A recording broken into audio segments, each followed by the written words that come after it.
İyi günler arkadaşlar. Kanalımıza hoş geldiniz. Bugün yine sizler için yepyeni videolarla karşınızdayım. İki başarılı oyuncularımız Elçin Sangu ve Barış Ardus'tan güzel paylaşımlarını sizler için hazırladık.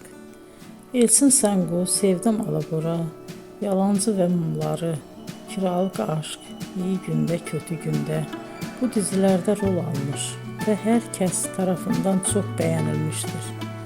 Biz de Elçin Sangu ve Barış Ardus'tan en güzel sempatik fotolarını sizler için hazırladık.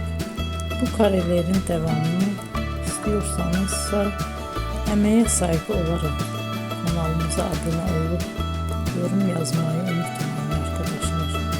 Teşekkür ederim.